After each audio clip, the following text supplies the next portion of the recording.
Hello and welcome to a Gypsy Kiss. It is Friday Fenndango, and I'm the magical treasure princess, life coach to the rich and famous, and the rooster handler, Shelley Carney. Yay!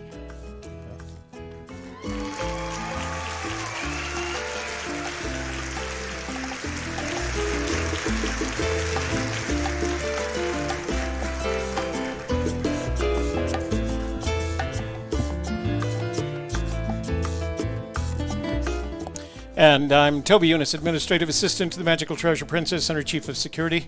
6 feet, brothers and sisters.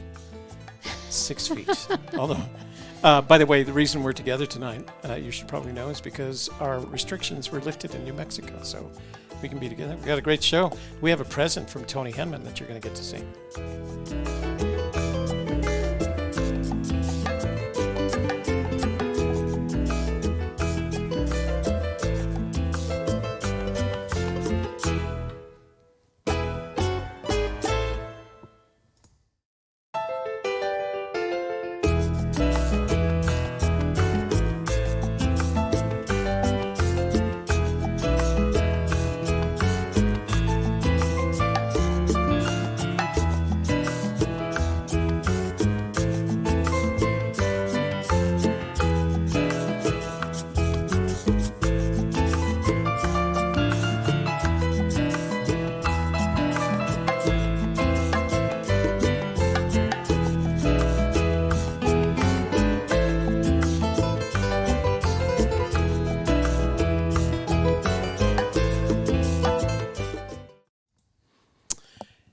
Welcome back to our studio partner. Yay. Huh? Hooray. I am happy to have you here. Yeah, me too. So, thanks for joining us tonight. I We have a heard good there night was for going to be liquor to show up. There is going to be liquor. So let me take care of the big business first. Housekeeping, you want towels? Of course, you want towels. Towels están muy toallas. Están muy importante. Make sure before you leave tonight, if you like our video, show us by giving us a thumbs up. YouTube likes it when you like our video. The Magical Treasure Princess loves it. See that? She loves it when you like our videos. Share it with your family, your friends, your neighbors, your business associates, the entirety of your newly acquired Zoom network so that we can Grow the channel. And finally, if you are not already a subscriber, this would be the ideal time to press down on that subscribe button. Auga. And then when you see the notifications bell ring, Uh-oh, I forgot the bell. that's what Ding-a-ling-a-ling-a-ling. And when you see the notifications bell, ring that notifications bell. And that way, every time we start a live stream, you'll be immediately informed and In the know. in the know, brothers and sisters, because there's nothing better in life than being in the know. Let me address that question that Wayne has asked, and that is, are we going to hear more about Shelley's theory? It is not, so I guess I can say it's not based upon Miss Ford, right? No, I mean, if you watch the video on Monday, you'll see that I don't even talk about Miss Ford. Right. But you can't help but make her part of it. But you have to wait until Monday when we release our new video. As we've said, our members of the Vault have already seen it and they've enjoyed it. So you'll see the video then, and then on Wednesday night we'll tell you a little bit more about it. Because if I get a chance this weekend, I am. So let me share something with you. That's this right there. So, out on the community page. Terry McKernan, you're welcome. Is that Terry McKernan, our poet? Yes. Our poet laureate? We got a cha-ching Hey! from CJ.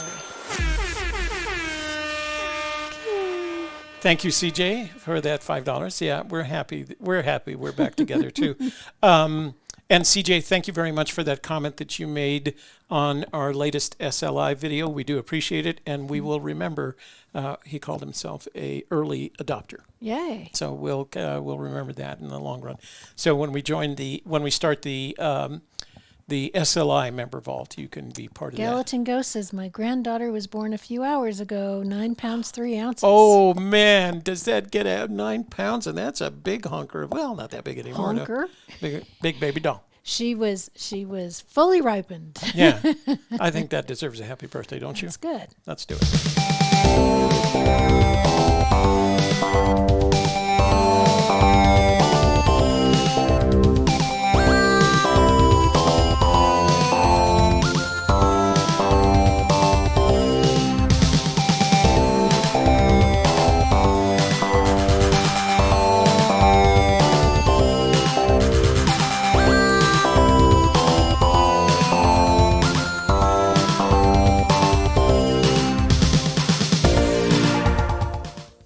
Happy zero birthday, baby to girl. the new baby. Send us a picture. Send us a baby picture. We love baby pictures. As long as it's okay with the mama and the papa. Yeah, exactly. Because it is going to go on YouTube. So I want to share something with you. As long as we're talking about, I don't know how we got on this subject. Hang on.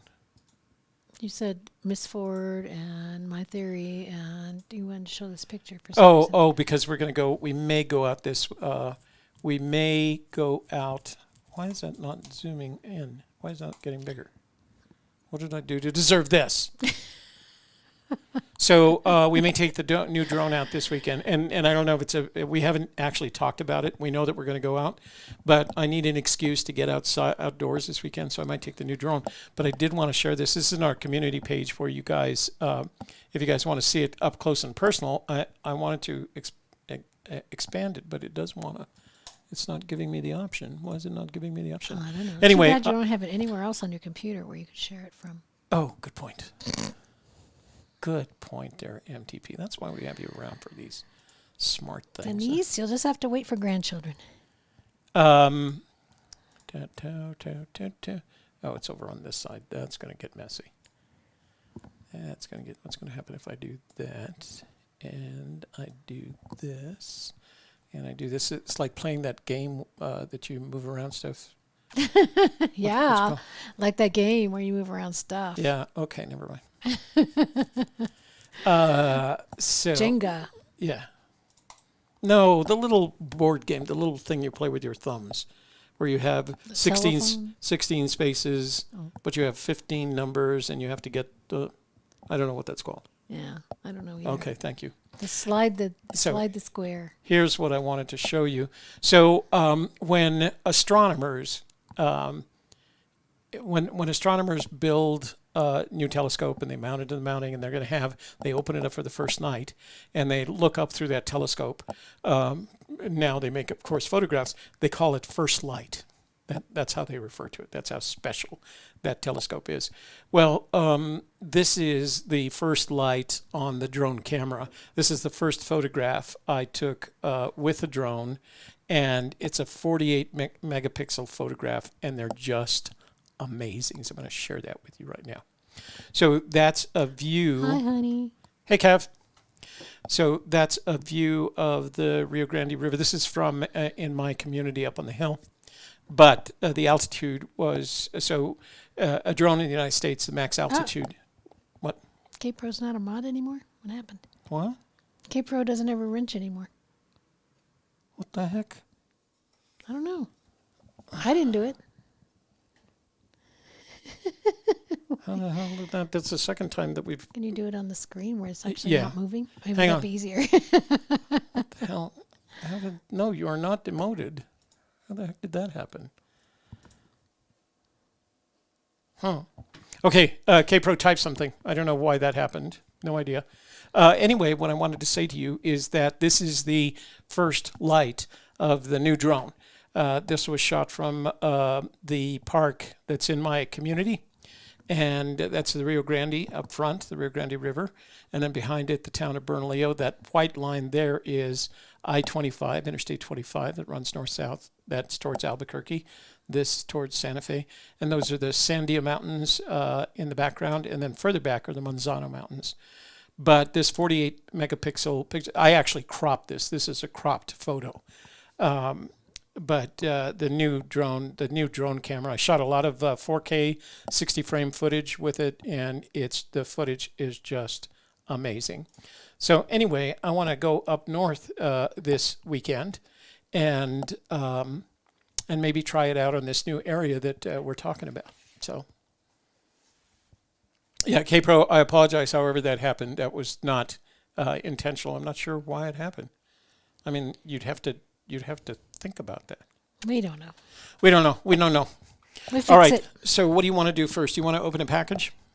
Uh-huh. Since it has alcohol in it, and We got stuff. what A we got? video Stuff? about gifts. We do have a.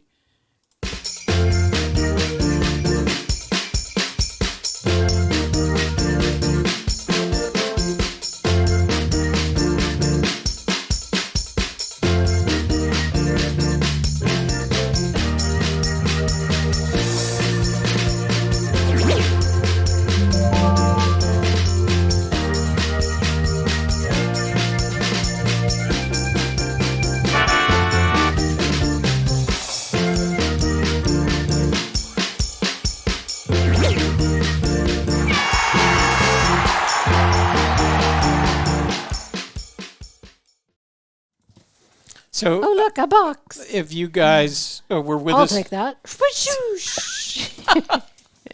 a president says to the Magical Treasure Prince, "I'll take that." If you were with us on Wednesday, you know I had a long conversation with Tony Henman, the very generous Tony Henman, and he said he was sending us a box. I have to open up my screen again here so I can see the analytics. Un segundo there. There they are. All right. So it arrived yesterday, and it arrived Wednesday, and I picked it up yesterday. So we're going to open this baby up. It's from Tony. He sent it to our UPS store. It's very nicely packaged, and it's heavy. And I remembered, of course, after I picked it up in heavy, this is the one in which he sent the bottle of huckleberry liqueur. So we may get to try that out tonight. Did you bring some glasses up? They're over there. Oh, okay. Good. Ew. Let's see what. Oh. I also heard about that, Yeah, too. you open. That's for you. Wait, it's heavy. Oh, it's a box. What's inside the box? Ooh. Oh, that might be what you asked for. It's hard to tell what color it is. It looks It's colorless. It's clear. That's what you asked for. So now Yeah. you can have that one. Because you said you wanted one just like that. Tony must have read her mind. She brought that up. So it's a clear stone. It's a nice diamond style cut, oval shape, and that beautiful chain. He must have bought a bunch of those chains. Yeah. New box, new everything. Is that a CZ? Yeah, Yeah. likely. That's what my ring is, so hey. Yeah. Matches. We need to clean your ring again. Yeah, well, that's what happens when you wear them. Yay. That one's yours. Let's see what else we got. Here's another one. Good. Oh, what is this one? What's inside this box? Oh, another one. Another CZ. Oh, it is. So yeah, another beautifully cut CZ. So we'll give this one away. So before we get back to, we'll give all these away before we get back to the Santa Corona, so that we can get them out there. All right. We'll do that one next Wednesday. Put that back in the box, and that. And this must be the liquor, because it's got bubble. While you're doing that, I'm going to be unwrapping this. And another one. Oh, yay! That's got. Is it the box that's doing that, or does it Makes have it have like a kind of a like a green tint? I think it's just the room. Oh, it's the wall. That's what it's it is. the room. There's so much green in here. It's our chroma key in the background. Damn. Yeah. Beautiful. All right. Beautiful. So Tony, being the practical man that he is. So this is the huckleberry liqueur that he sent us, and he reused a St. Brendan's Irish cream bottle. Ew. So special seal there. Yeah. Seal of duct tape. Special. Another one of those great uses for duct tape. Well, it's perfectly sealed, so let's see what it smells like. Wow.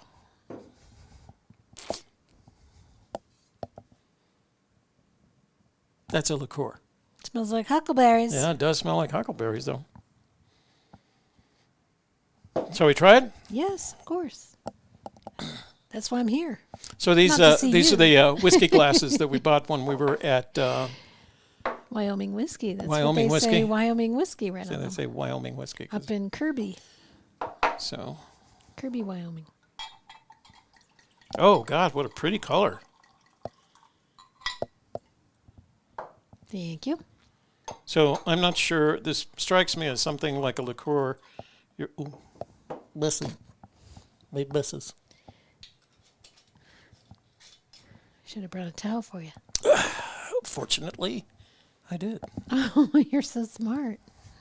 You knew that you're messy. Yeah. All right.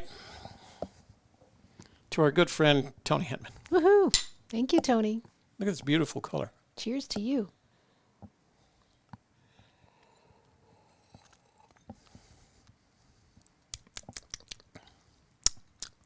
Very huckleberry. It's got, so it's definitely not a wine.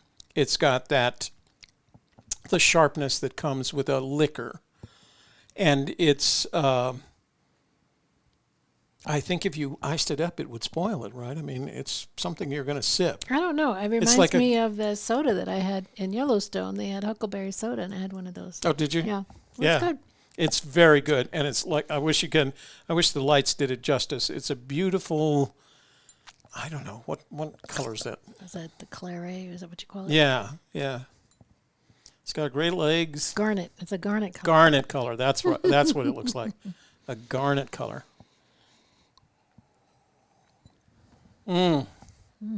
Wow. I would call that a good sit down with friends out on the patio. Kind of Or sipping. you could sit in front of the fire in the fall. I think that'd be a Yeah, that fall would be a drink, great too. one. Damn. All All kinds right. of good No, Colorado says no Operating heavy operating heavy machinery. I agree. Probably not with this one.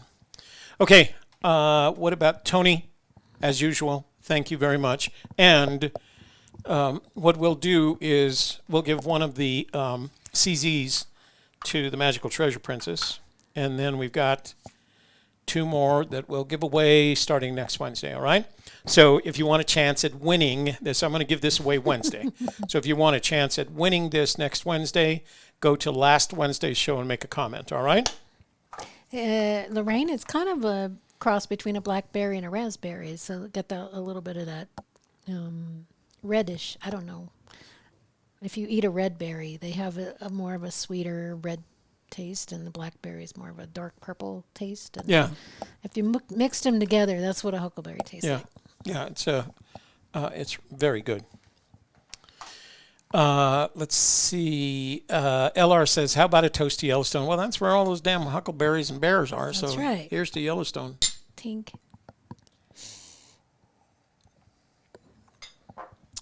What was Yogi Bear? Didn't his little friend? What was his little friend's name? Boo-boo. Oh, Hey, Boo. Boo-boo. Oh, okay. Hey, Boo Boo. Hey, Boo Boo. Hey, boo-boo. Well, I need to get a picnic basket. Don't tell Mr. Ranger. All right. What am I doing here? Mungo Jerry, are we go- did the survey results last time on Wednesday, so go back and look at that video if you haven't yet. And for those of you who also missed it, make sure you put a comment on last Wednesday's video so that you will be in the drawing for one of these necklaces. We'll for show it. next We'll show them week. before we depart tonight, so you can see them again. See what's up for next Wednesday. All right. So, you ready for some emails? Sure. We got some emails. Sure. Wait, let me play the email video first. Okay. I'm ready.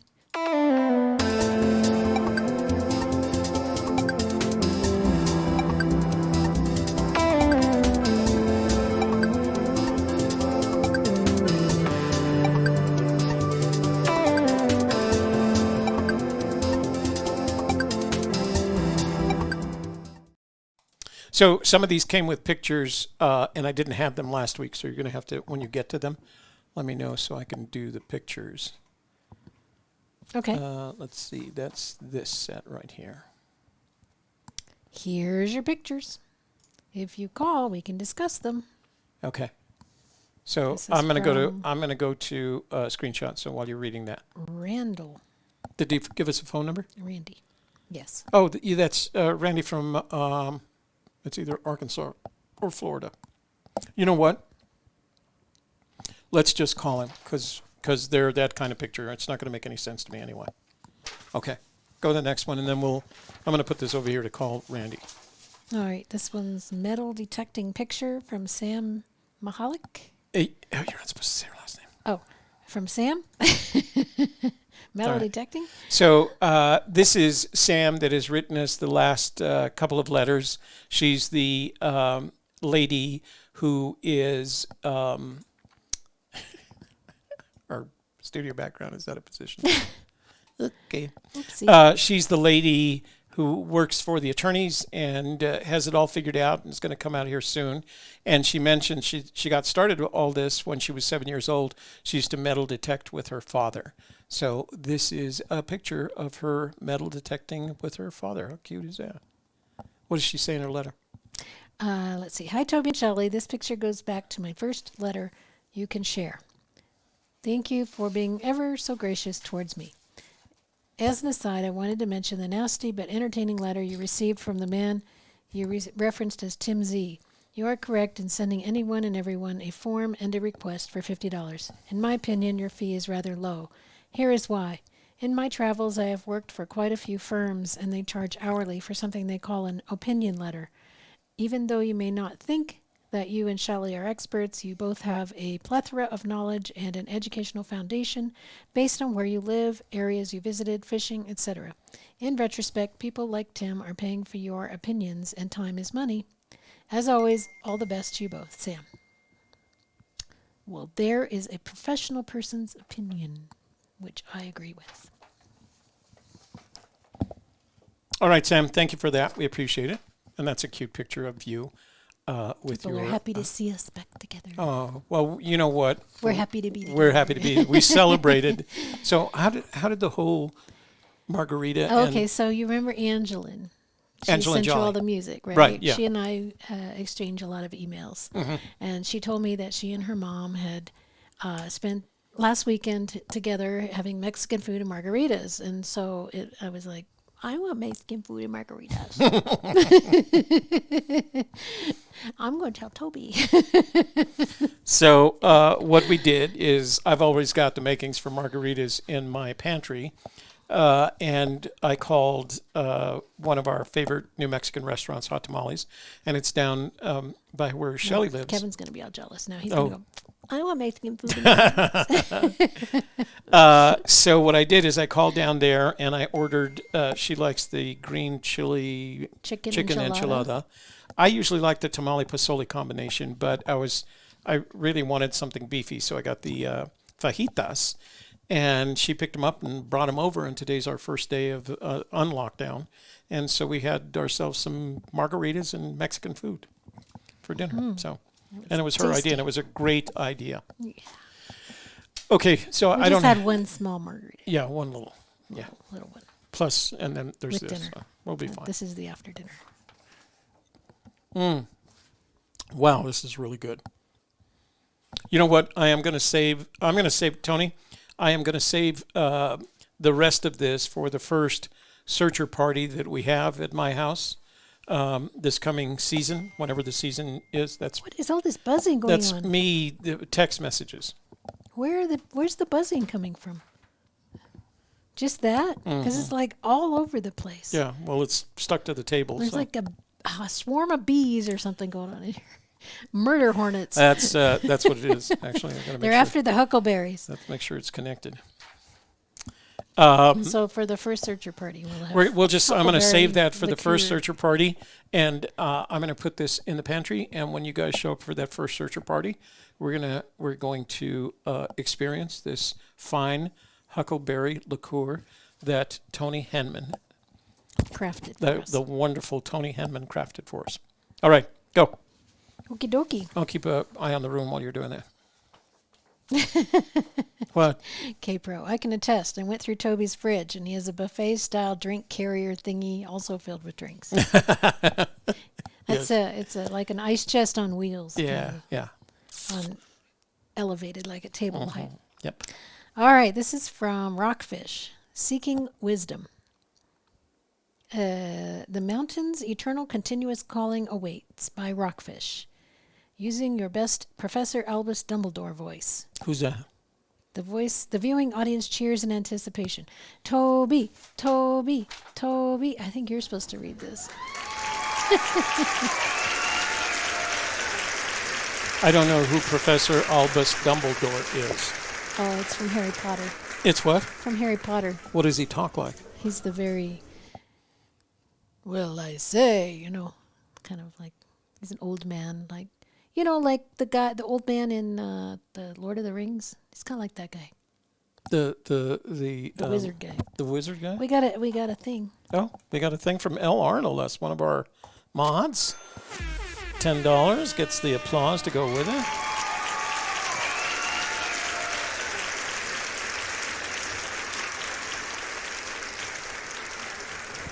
Do you want to address that?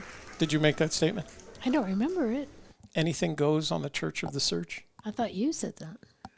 You could talk about anything. You don't have to only talk about force. Oh, that's right. The Church of the Search has always been the equivalent of open mic night. Now, we don't get the kind of audience that wants to do that, but if anybody wanted to talk about anything besides the Church of the Search, since I did that all the way through college, and they want to talk about it, I'd be happy to do that. That's what you meant, LR. It wasn't like we're going to have pornographic videos on. That's not that. No, that's not what we mean. All right, so Toby. Right. Toby. The mountain's eternal continuous calling awaits. The warning bells reverberate along the canyon walls. We are perhaps each called to the Dead Poets Society, well beyond the narrow halls. Valuing is just one key acquired on the loop. Be gentle to the field mice with each and every scoop.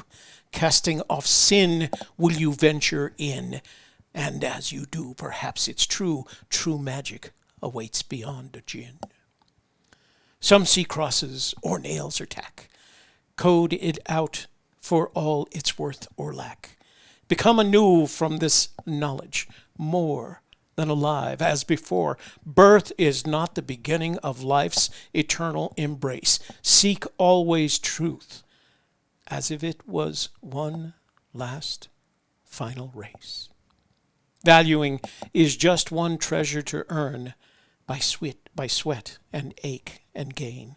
Sit down, if but briefly, that I might at least begin to explain. Put aside all your worries.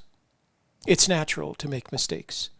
No pressure intended, really, but we only have so many takes. No need for targets as, quote, Dear Adpo crosses society, unquote, attempts to explain. Everyone is set to gain. Set your life to autocorrect those times you fall into neglect. Indeed, whiteout can be a pain to place on billboards so erect. The washer's loads seem quite endless. How will they ever get through? Too many claim wholeheartedly they know what they say and believe is true. Life would seem so mundane if rules and rhyme and rhythm were in full control. At times, it is good to realize new paths are made, if but by a near blind mole.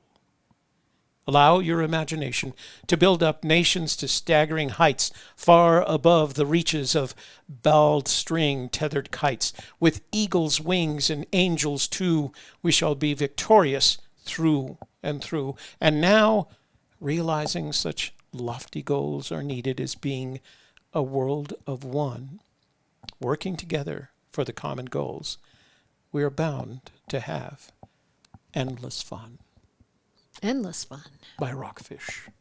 Woohoo. Well written, Rockfish. You know what made it easy to read? What's that? His punctuation is really good. Really good. I'm going to keep that, and you know what? Hers. I'm going to read that again sometime in the show. That's how good it is. Rockfish, it doesn't say if it's a him or her. I think Rockfish is a he. They're very well written, Rockfish. So maybe we could do a poetry show. We're getting a lot of poetry. Yeah. What's up next? What's up next? What you doing? Fennist 4. It's got a couple of pictures for us. Oh, are those the ones that didn't get uploaded? That's the blaze on the tree and the treasure that he found. I didn't get them uploaded. Oh, all right. Save those for tomorrow. Okay. Hand me the stapler, please. Stapler. A stapler. Okay, moving on. This is from Sleepy. Hanging out with Doc and Dopey and Grumpy, apparently. Featured question. Shelley and Toby, on Wednesday night you said that your survey indicated that the interest in the Fenn treasure was waning. I'm not sure I agree with you, but I thought it was interesting that Mr. Fenn sent a featured question to Mysterious Writings on Thursday. Do you think Mr. Fenn watches your show? Do you think it was his response to your Wednesday comments? Looking forward to seeing your Friday show. Sleepy. So, I do not have any credible evidence that would indicate to me that Forrest Fenn watches our show. I can't answer that yes or no because I don't have credible evidence either way. The coincidence of him having uploaded or sent something to Jenny the following day is possible, but it doesn't necessarily mean Forrest communicates with some of you in this room, some of you in the forums, and it could very well have been that. So this is in answer to your first question. It could very well have been that Forrest heard from one of his contacts and heard that I had made that kind of comment. So that's one thing. Is that a possibility? Sure, it's a possibility. Could you connect that to the fact that the following day he sent a featured question to Jenny at Mysterious Writings? It is possible. Now we're two steps away from what is most likely. So it is possible that could have happened. We would like to claim that we are responsible for every good thing that happens. So yes, it's all because of our show that Forrest wrote in to Jenny Cobb. So, You're welcome. So that's as most. I think that's as if that's true, and I'm not comfortable enough with the evidence for me to say that's true. It could be complete coincidence. It's as much a coincidence. It is, and that's why you couldn't make a decision on this much intelligence. It is equally as much a coincidence as it is probable. Right? There's evidence in neither direction. But if what you propose is true, that he did see our show and that he decided to do something about and I don't necessarily believe that when I say the interest in the search is waning, that doesn't necessarily mean that he believes that to be true. As a matter of fact, I'm sure he could argue it, considering the number of emails he probably still gets every day.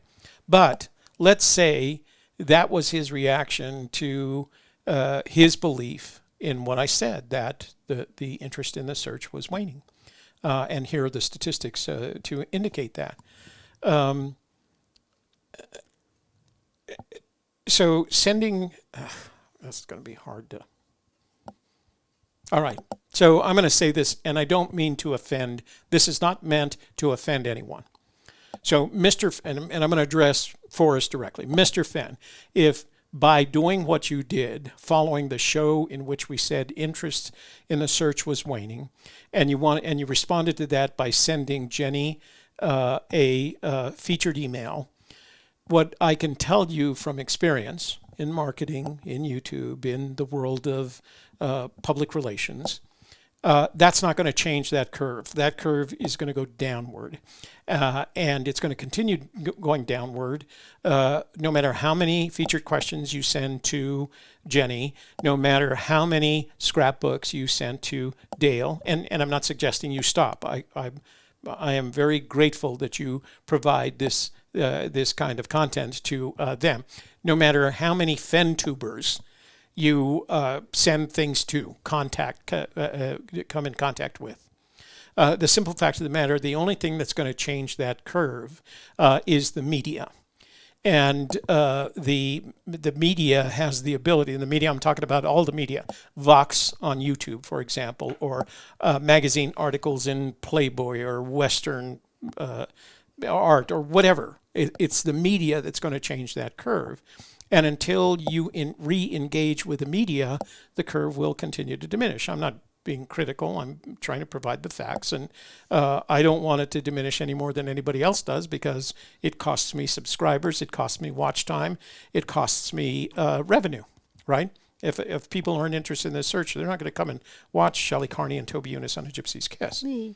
But yeah, exactly. But maybe they'll go to Softer Sun. Yeah.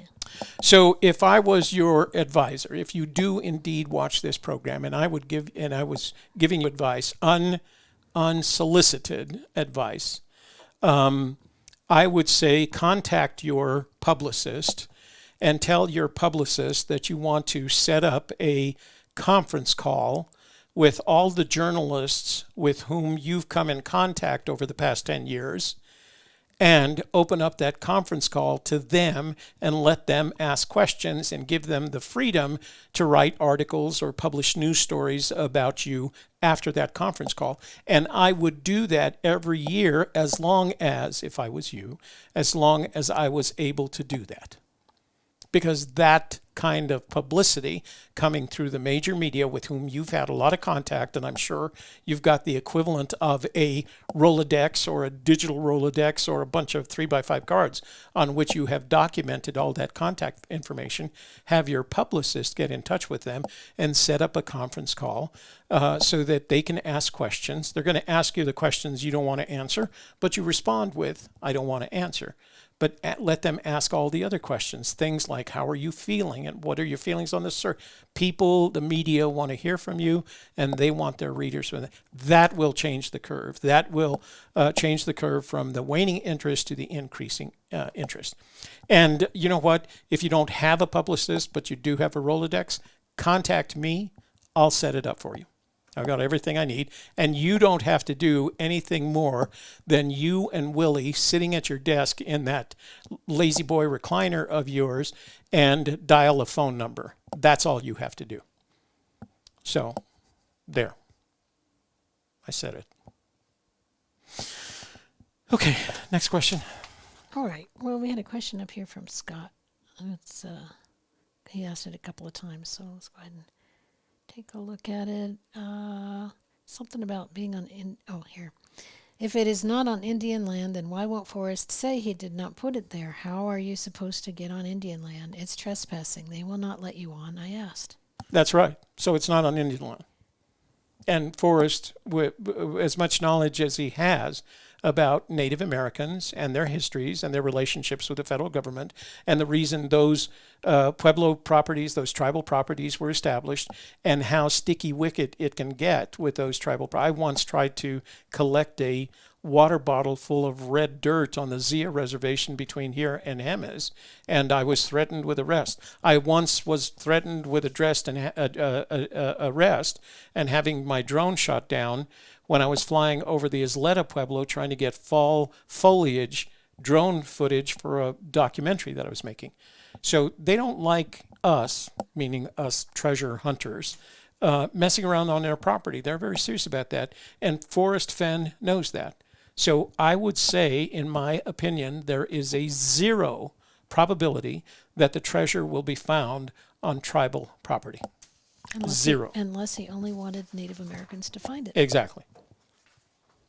And even then, it wouldn't belong to the Native American. In which case, why would he put a book out about it in Santa Fe? That didn't make sense. All right. That's all I had. Except, the pictures. Oh, okay. So these were from, what's his name? Do you remember? I forgot his name. Chris? Chris. So these are the photos from Chris, and he just sent the pictures. And they're pretty good looking pictures, so I'm going to show them to you. He has a picture of himself in it, and behind him it says Pompey's Pillar. So I don't know where that is, but I assume that the rest of these pictures are. And they're so. Show them, or? I am, but I want to tell them. Oh. Here, show and tell, isn't it? Show and tell, not tell right, and show. So we're going to show and tell here. And so he sent these pictures, but they're not captioned, and he didn't indicate where they were taken. So, what? I'm hanging outside the studio here. Oh, jeez. Oh, jeez. Okay, let me fix that. Da-da. And we have to move us. Now we have to move us down so we fit into the screen. Da-da. There we go. Oh, okay. How's that? That's better. You haven't been around. You haven't My been around. arm was out in the void. Okay. See, It was they're cold. back again. Okay, so let's show these pictures. And like I said, he didn't send. They're well shot. They're well exposed. But I have no idea where they're located. So if anybody has any ideas, please put in the chat room if you recognize any of these images. All right. So I think that's the Pompeys. That's where he took the next picture, which is it's a selfie, and it's Pompey's Pillar National Conservation Lands, Bureau of Land Management, Lewis and Clark National Historic Trail. So that's where he's looking. But some really pretty shots. He knows how to shoot a good sunset. Did a couple of those sunset with the moon above the horizon. So that's a nice little shot. After sunset. He should put those on Pexels so that everybody can use them. Mm-hmm. Huh. Besides us, you mean? Oh, snow shot. So wherever he shot them. So it looks like his search area. That fence right there has an official looking sign on the gate. So one would have to ask if you can get any closer to his location. But that beautiful shot. That was the one that I showed you last week, where I asked if you recognized that mountain in the background because it looks very distinctive. But again, I don't know where the Lewis and Clark National Conservation Lands are. I thought somebody told us about those. Is that Montana? I think that was in Idaho, wasn't it? Was it? Me no. I thought it was Idaho. Pretty little shot. Hey, look. A river of rock kind of thing. That's the same as a river of rock stuff. With snow. Yeah. That's another thing I'm going to do. I'm going to take the drone up to the river of rock so I can do a short, 5-6 minute documentary on it just so. And then I'm going to take it all down to the University of New Mexico geology labs and see if they can figure it out. Oh, that's interesting. Okay. Wow. So there was a tree, and how would it fall in there so it grew around it? That is one heck. Or maybe it just grew that way. Is it actually the same tree? I mean, is it actually the same? Is that the same log kind of thing? Looks like it. Yeah, it does, doesn't it? Montana. Sassy says it's in Montana. Montana. All right.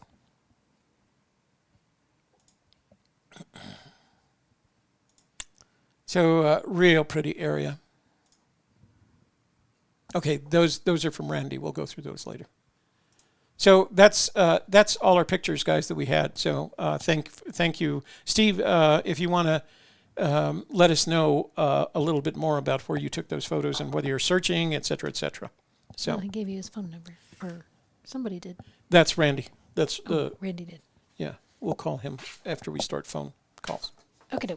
Are you going to stay with me for phone calls today? Yeah. Oh, okay, thanks. Good. Yay. Pompey's Pillar is in Montana, she says. It's all in the West this year. I don't know what that means. Lewis and Clark. Doug Harvey says the Lewis and Clark Trail is 1,700 miles long. Okay, what's next? Text messages? Yep. All right. We even have...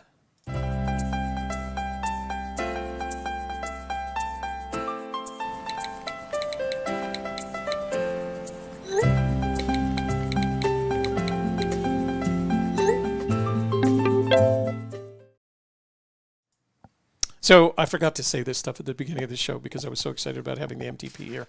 So if you want to reach out to us, one way you can do it is by preceding a Gypsy's Kiss with an @ sign. It's highlighted for us. You guys can't see it, but we can see it in orange where Sassy is reached out to us. She used the @ sign, and so it's highlighted in orange. And as a matter of fact, if you want to reach out to someone else in the room, you can do the same thing. Put an @ sign in front of their name. Their name will pop up in a pop-up window, and then you select them. And then when you talk to them, it'll be highlighted, and they can catch on that you're sending. So that's one way. Another way is to send us a text message to 202-815-1171. Folks have already done that. I've got a bunch of text messages all ready to read, and also you can call right now and leave a voicemail because the phone number is set on Do Not Disturb, so it'll go directly to voicemail. And then after we do that, around 8 o'clock or so, or as soon as we get through these, we'll open up the phone lines, and you guys can call in and talk to us. How cool is that? Okay, let's see who we got there. There will be a live stream tonight. When was that sent? Today, 127. There will be a live stream. Yes, there will be. There is a live stream. Sorry we didn't see that sooner. So if you send me a text between shows, this is our studio phone. And so the only time I turn this studio phone on is when we're doing a show. Just before we do the show, I try to check to make sure that the voicemails are, So Tuesday, Thursday, and Sunday, he doesn't turn it on. Right. So it's only on during shows, all right? So if you send a text message or leave a voicemail before that, or you call expecting that you're going to get to talk to us, it's only on during the show. So, hello, Toby and Shelley. Happy Friday. Thought I'd rile everyone up. Has Forrest ever talked about UFOs to your knowledge? What do you feel about the topic of visitors, UFOology? If anything, thanks for everything, Corey from Minneapolis.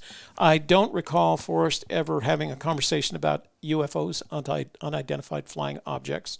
In my, I'm of the Independence Day strategy. If we ever had visitors from another planet, they would basically eat us. Is my opinion on the matter, because of the technology would be so advanced. They would see us kind of like we see ants, Not that you eat ants, but to them, we would be ants. Now, so I do not believe we've ever had visitors in either identified or unidentified flying objects, because I think it'd be a really short visit. They would just put us on a spit, barbecue sauce, On the other hand, I do believe... It's a cookbook for humans. Aunt Lucy's Human Cookbook. But on the other hand, considering the rationale of the mathematics, billions of galaxies, billions of solar systems in the galaxies, billions of, sorry, I feel like Carl Sagan. I do believe there is a likelihood of life in other locations in the universe. Now, it may not be life that looks like us. As a matter of fact, the odds of it, we're an accident of science for all intents and purposes. And so that accident of science can have happened in a lot of different ways on other planets and other solar systems and other galaxies and other universes, for all we know. So I do believe in the existence of other life forms.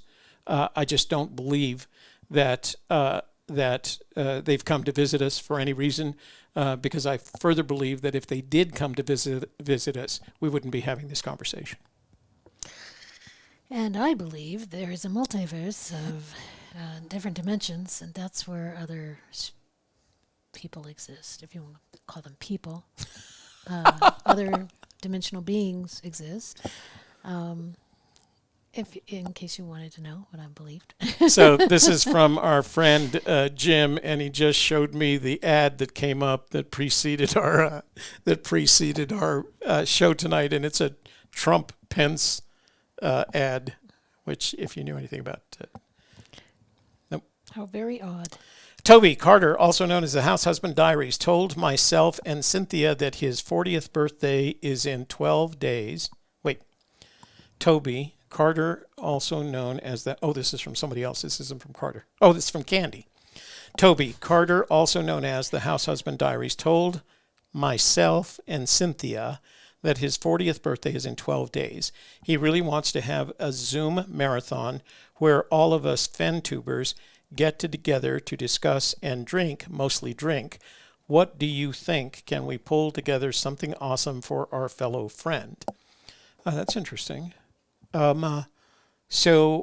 like an email sort of thing. So, Candy, that's your thing. I mean, we're not Zoomers. We Zoom because I have to bring Shelley in sometimes, but it strikes me, what I'd be happy to do is if you decide to do that, I'll be happy to promote it. How's that? We'll be happy to promote it because I think it's a good idea. And I know the other thing is if you're not already subscribed to Carter, I know he's gotten more focused on the Fenn treasure, but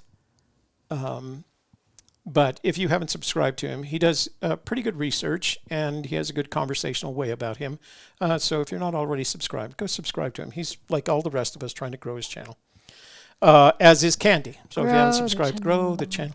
As is Candy. If you haven't subscribed to Candy's channel, please do. Subscribe to all the Fenn tubers. Whether you agree with them or not, it is in the best interest of the community, especially the Fenn tuber community, for more people to subscribe to more channels. You don't have to agree with them. Just subscribe. That way we can grow the whole thing and increase the interest in the treasure hunt. Toby, this is Randy from Florida. This is my number. I'm online. Looking forward to your call. So is this Randy from... There could be beings out there in space, but I think they lived in another time era. Yeah.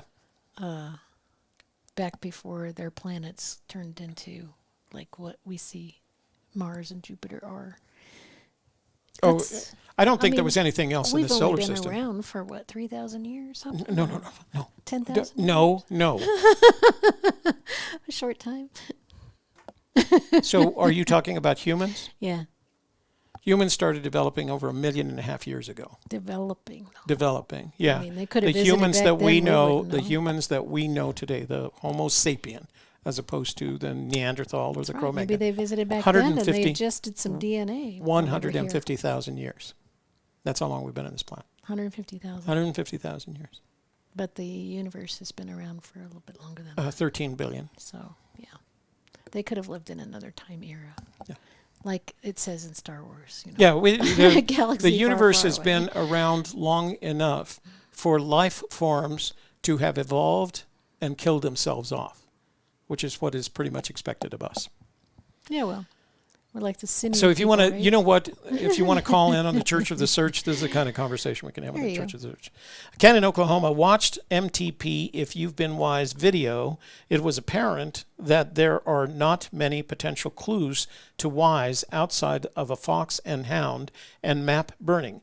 I've been leaning to hound, and while looking at synonyms for quickly down, found, quote, right under your nose, quote. What do you think? I am in full agreement with that strategy, Ken. And that might be the first thing that you and I have agreed upon. Hi from Sam. Thank God it's Friday. It's from Sam of Treasure of Metal Detector fame. Fame now. Hi, Toby and Shelley. I was on your show tonight in the live chat. Just wanted to say hi. Be safe. Roxanne Painter. Well, hi, Roxanne. Thanks for joining us today. Let's see. This is our friend with the live stream. He responded. Big Bald E here just turned 50. 2 weeks ago, started Treasure Journey on that day here from North Carolina. Got tuned into you guys early and K-Pro. Very much enjoying it and plan to make several trips this year. Love the community. Thanks for what you do. That's kind of what happens when you first get there's the joy of the community and searching for the treasure. By next spring, you're going to be just as angry as the rest of us. Angry? Yeah, I don't know if we're angry. Hello, Shelley. Are you married? Are you interested in being married? No. What? Nothing.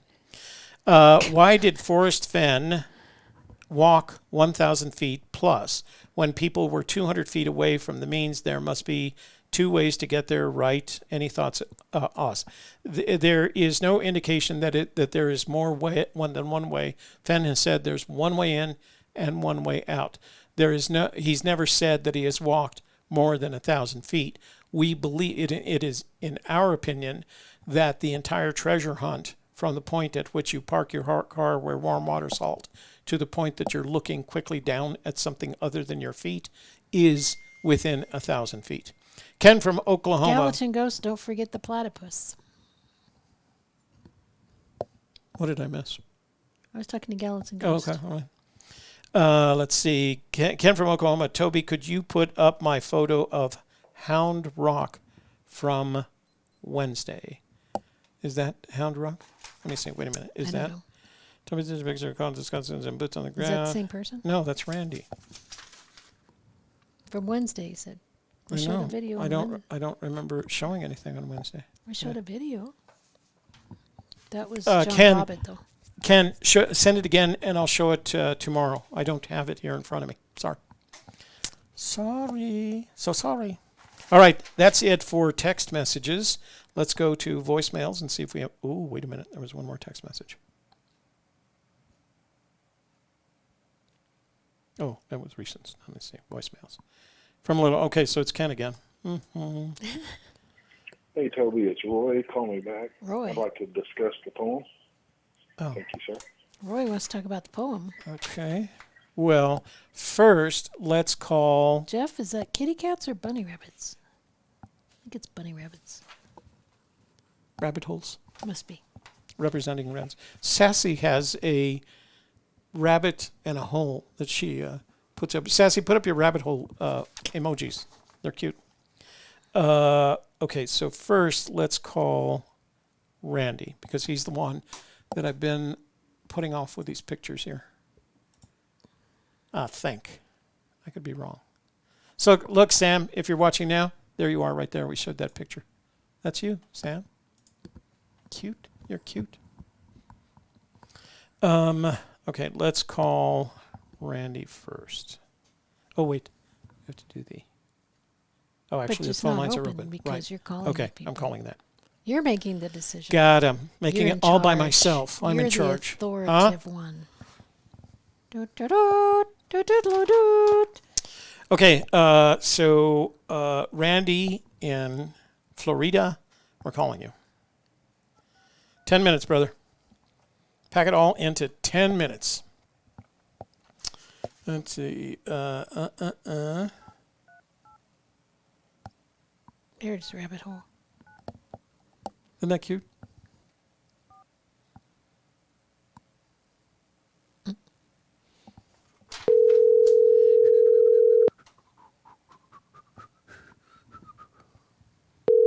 It's the dismal tide. What? It's a line. Hey, Toby. Hey, Randy, how are you? All right, doing fine. Hello, Shelley. Hi. So, There's a delay. Huh? yeah, so you're not going to be able to see it exactly. I'll have to tell you which photograph I'm showing, or you're going to have to tell me. So I have the 5 photographs: the rock, kind of the rock cave, the map with the old Spanish Trail, the statue, the vault, and is this road yours or is that Steve's? I think that's Steve's. Did you send me 4 pictures? Did you send me 4 pictures or 5? Road. Wait. Oh, yes, I did have a road. That's right. That's coming down from Cimarron Canyon going into Eagle Nest, I believe. Oh, yeah. Yeah, we recognize that. Yeah, at sunset. Yeah, no that's- less. We know that road. As a matter of fact, one time we were coming out of there, and there was that where we found the guy whose truck had stalled? And we Yeah. gave him a ride? Yeah. He had a big truck. We were staying in Eagle Nest, and this guy's truck, it was a big, what was he carrying? Like a trailer, didn't he? No, it was a. Anyway, he had a truck, and we stopped for him and picked him up, took him into town. I dropped Shelley off at the hotel, and then drove him back so we could get his truck fixed. So, but it was on that road right there that you're showing the picture of. Okay, so let me actually. I'm going to do a screenshot here. So that's the picture that Randy's talking about. That is the road as you come over the mountain from Cimarron Canyon, and you top out, and you're headed back down towards Eagle Nest, and that's Eagle Nest Lake there, right there, and those are the Sangre de Cristos in the background. Okay, which photo do you? What do you want to start with? Point out about that photo. Okay, that you see that glow above the mountains there. Yeah. You're a local guy, and you know a lot more about this stuff. But my Air Force background pretty much aligns with Forrest Fenn until he became a pilot. So there's a lot of things that we can pick out that maybe our civilian friends, Can't. can't, can't see. But this picture is a beautiful picture. I'm so happy I pulled over off the side of the road and took that picture shot, because I believe Angel Fire is actually further to the left. Right. Okay. So as you come over the mountains, that mountain range on the west side, I'm sorry, on the east side of Eagle Nest, because you're looking west from this in this image. Right, west. So west, and you're correct. coming over a mountain range. As you go south along that mountain range, you'll eventually get on the other side of Eagle Nest is Angel Fire. Right. So that's is that Wheeler Mountains? Wheeler Peak, Wheeler Mountain Range. Yeah, yeah. Well, it's actually the northern Sangre de Cristos, but that's where Wheeler Peak is. Okay. All right. Well, that's good. That's good because that was one of what I thought was a solve. Area. Red River and coming down. I still haven't dismissed the what I believe was a solve in Cimarron Canyon. There's just too many things. I discount the the dam, right? And obviously, yeah, and Touch Me Not mountains. Mountain, whatever. If somebody tells forest, I guess you would say for him not to touch something. We know all about that. So there's a hint there, I believe. Right. There's a lot more hints going down Cimarron Canyon. There, I believe that's 64, correct? That's the extension of 64. The 64 goes where this part of 64 goes east through Cimarron Canyon, and then goes down to the Enchanted Circle, which if it takes you down to the Moreno Valley, and then you go north from there and around towards the west to Red River, and then eventually south again towards Taos. They call that the Enchanted Circle. Yeah, you guys have so much knowledge of that area. Y'all have a big jump on us. I'm from Florida. Actually, my first search area was way down south near Tularosa. When I first came in. Tularosa, yeah. Tularosa. I was when I first came in, and I was an amateur as far as Fenn treasure hunt goes. I came in through. You're just talking about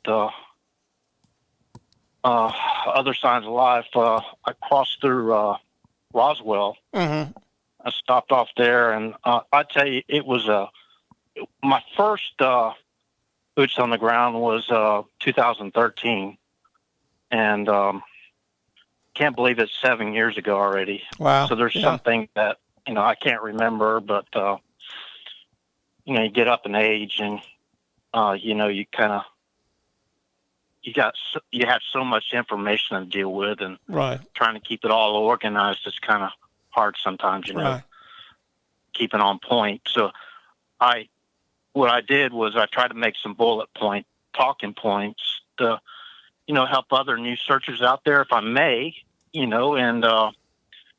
because I know you have a pretty big audience, and I'd like to say hello to everybody out there, and the friends I met in New Mexico is an invaluable experience as far as the trip goes, and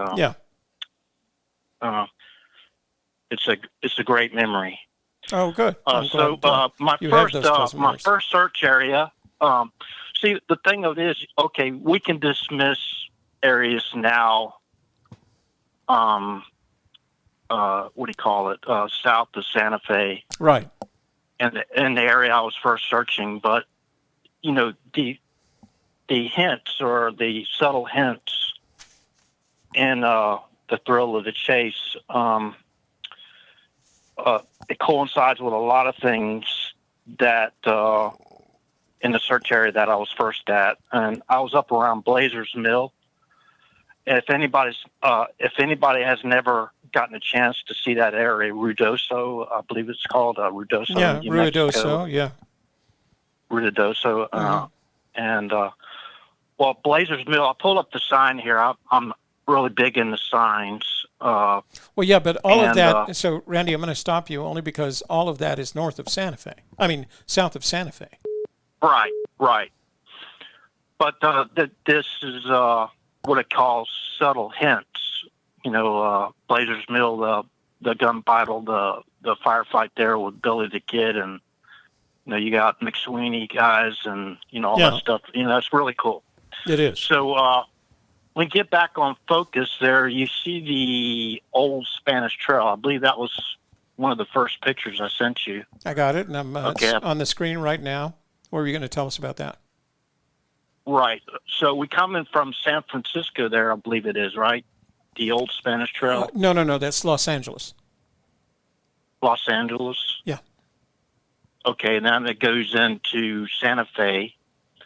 The old Spanish route, you know, I was a treasure hunter before I even picked up on Forrest's poem and everything. And that treasure hunt there. But a lot of guys like me, we like to combine our trips with places that, you know, there's still a lot of treasure out there to be found. Yeah. You know, and this is what really sparks my interest. So I combine the trips. So this is like an old trade route from California to Santa Fe there, and you go through north of Santa Fe. North of Santa Fe, you have Taos. Mm-hmm. Okay, and you get into that area there. When I first went up there, I stopped off at the Taos Visitor Center, and there's a video of Fenn there at the Visitor Center. I think that a lot of people would like to enjoy watching. I know I enjoyed it. And I was just kind of like, okay, man, I got it now. You know what I mean? I got the map, and I got a good map and everything. And then I was going further north on that map, and then I ran across the spring. If we can jump to the spring, it looks like a rock. It doesn't. You can't tell it's a spring, but it's a old Indian spring. Yeah, I've got that. The stone walkway. Yeah, and where was that? Okay, that was north of Taos. Okay, actually, after I went to the visitor center there and watched the video, I stopped off at Kentucky Fried Chicken and got me a box of chicken, and I pulled off the side of the road going up into the mountains there. There you go, right there. Yeah. And I took this picture. Now, while I was eating, a couple of Native Americans, actually 3, pulled up in a car alongside my truck. And these guys got out, and one of the guys was kind of wiry, but, you know, I didn't leave him alone. I was kidding around with him about, I hope you don't scalp me or something like that. And he took offense to that. And, and I was just trying to, you know, break, just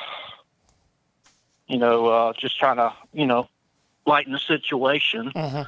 But I became very good friends with those 2 fellows and their friend, their girlfriend there. And I talked about the spring because I picked up on the spring. Now, that's a freshwater spring coming out of the bottom of a hill or ridge of a mountain.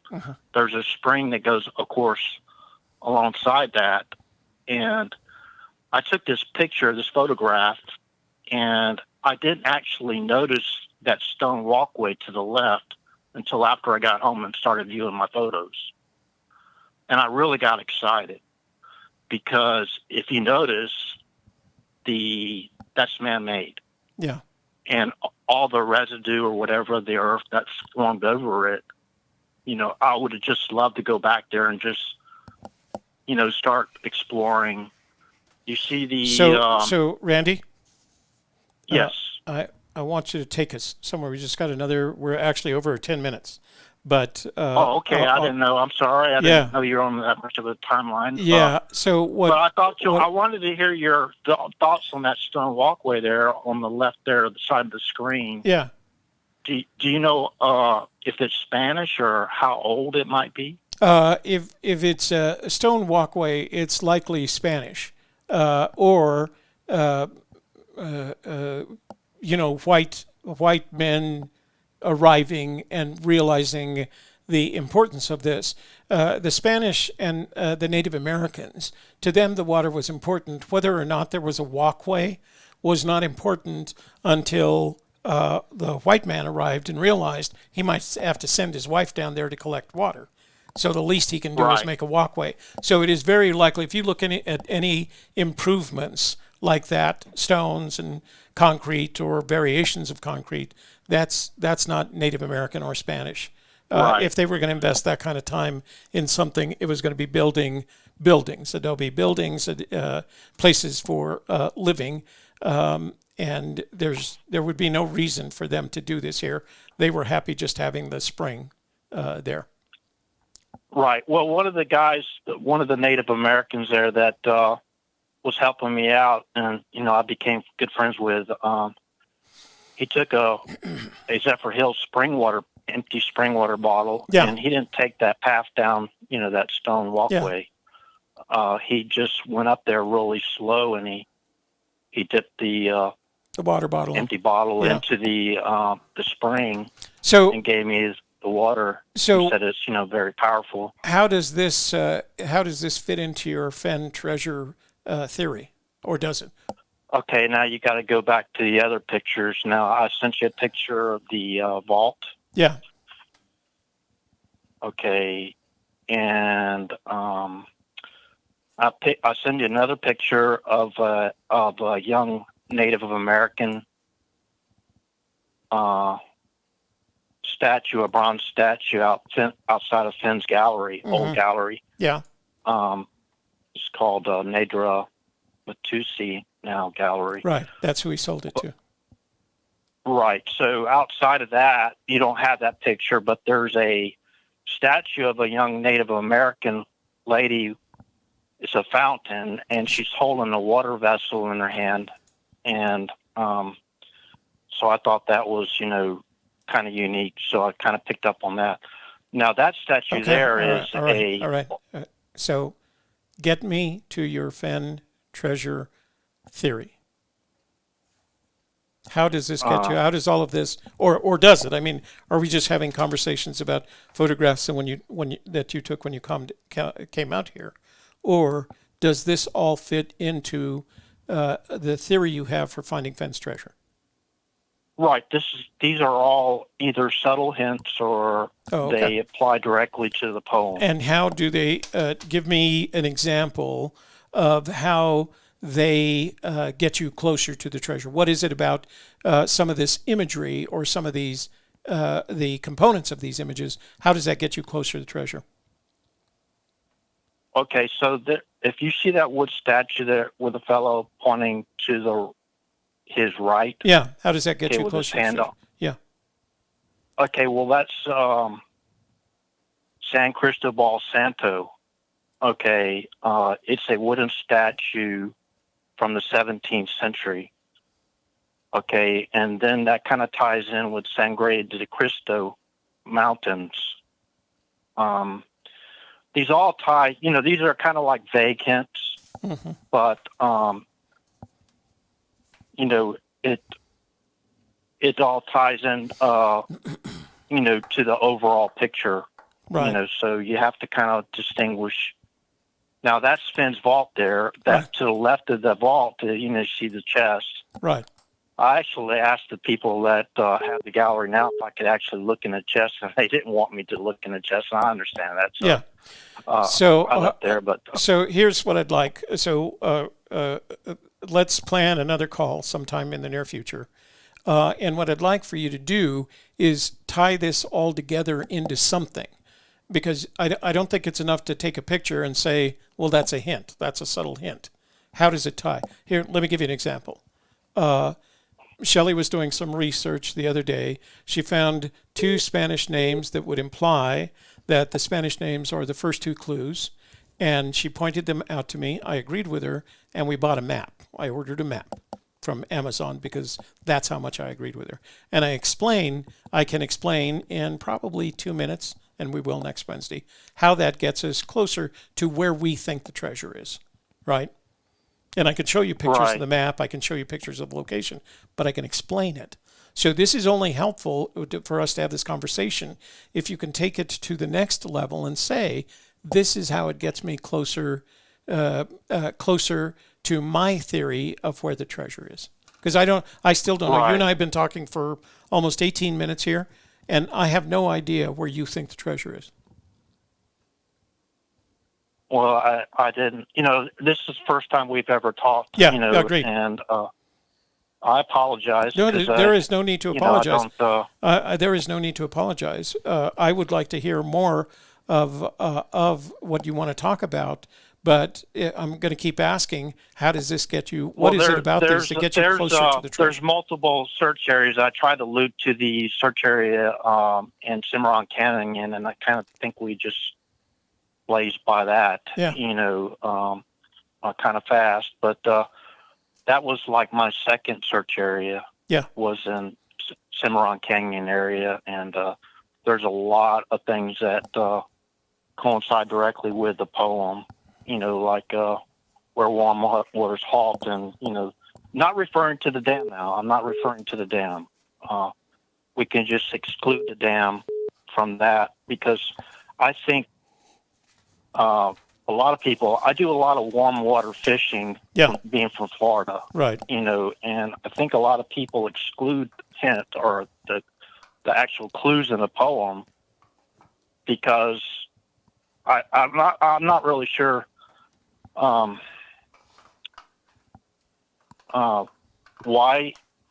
it's kind of like you're on a trail. Okay, my trail is not going to be as different as same as y'all's. Right. But okay, I know you need to go, but I just want to thank you for taking my call. My pleasure. We'll do this again. We'll do this again, and let's keep it. First of all, let's keep it to 10 minutes, and that means you're going to have a quick time to tell a story, right? Tell me the story of how you're going to get. And I'm not asking you for you to share your theory with me. You don't have to give me your idea where the treasure is, but help the people. There's 200 people in this room, and they want to learn from you. And right. And if you and I are just talking about pictures and things like that, they're not learning from you. That's why they're here. They're here to learn from you. So the next time, let's see if we can teach them something. All right, something that that they may not, that you've discovered and that you'd like to share with them. And again, I'm not asking you. Okay, well, I'll just ask you one question about this old Spanish Trail picture. Yeah. You've heard the reference of what's blazing, the question? Or what's the blaze. question? What's the question? A blaze is a route. Yeah, is a route. What's your question? You said you had a question for me. What's your question? But see, that ties into the search. It ties into the. All right, so that's the first thing. Partially. So the next time it's a cinnamon. The next time you and I talk, have that question ready. That's the first thing I want to hear is the question that you said you had for me. All right. Okay. All right, sir. You have a good evening. You. Thanks. All right. Bye. Bye. You too. Okay, got a voicemail. Let's see what's coming up there. It's Ken from Oklahoma. Says, yeah, Toby, this is Ken from Oklahoma. If you get a chance, give me a call. I got a couple things I'd like to mention to you. Thanks. So I do want to remind everybody that if you do call, leave a voicemail, please do not include your phone number on the voicemail. I don't always get it. The result is I have to delete that segment from the video, and deleting from that segment from the video means that there is no chat associated with the reviews, as happened last week. So we can call Ken back. Let's see what he has to say. I got to get better at keeping this too. Play the howling dog. Where's Keeper? Where's Keeper? I did play it, yeah. Oops, let's go back to full screen here because we don't have. Chat, yeah. Hello? Yeah, hey, Toby. Hey, Ken. Hey, I'll be quick. I hope everybody will appreciate the brevity of my stay on the phone here. Oh, good. Okay, well, so, I will certainly appreciate it. Yeah, there you go. So I resent the photo by text. I don't know if you can get a photo from a text, onto the computer to put on the screen. I can't. But I did reset. Oh, you cannot? Yeah, okay. I cannot. They're right here in front of me, and this phone is wired into the desktop, basically. All good then. So I'll just work on that tomorrow. Send it to a Gypsy's Kiss, and then we can look at it tomorrow. Yeah, we'll do. Okay. All right. Hey, I want to, talk to you about what it would take to get you to go partners on a solve. I got an absolute beauty of a drone job for you. If you pay me to do a drone job, I'll do the drone job. How's that? But our policy. Our policy is we do not participate in anyone else's search of recovery or search for recovery of or monetization of the Forest Fenn treasure. That is standard policy. But if you want to pay me, my standard rate of $125 for a Part 107 certified drone pilot, I'd be happy to do that for you. Ooh, I might take you up on that. I'm just fishing for help. I've been boots on the ground 2 times now, and about killed me. But yeah. So yeah. Anyhow, okay. Well, now I'll give you just a little bit of. I can't tell you. There's nothing I enjoy more than going up into the mountains and launching that drone. Yeah, there you go. Yeah, all right. This would be. I guarantee you that you would be excited about this job. Okay. All right. I'll give you my little factoid. All right. Like we just discussed, the absence of factoids for the audience. Yeah. Okay. So regarding the scissor tail birds tied into the meadowlark slaughter with the BB guns. Mm-hmm. So I looked into that a little bit, and so you know how he kind of talks about it having a general disdain for the scissor tails. You know, that they were kind of a nasty bird, and he watched them through the process to make sure he didn't get them. Well, they happen to belong to a family of birds that is like Tyrannus something, like tyrant. And they're also known as the family of kingbirds. Right. And so I thought that kind of tied in with the John Wilkes Booth comment, possibly. And then the other thing I learned is that it happens to be the state bird of Oklahoma, and is on my Oklahoma basic license plate. And so here's factoid number 2. I texted this to you a while ago, but I'll just mention it now. So you guys have that scout camp up by Cimarron, right? Yeah. Yeah. Well, his Philmont. big brother, Frank Phillips, is big in Oklahoma, and he happens to have a ranch that is now a museum called Willow Rock.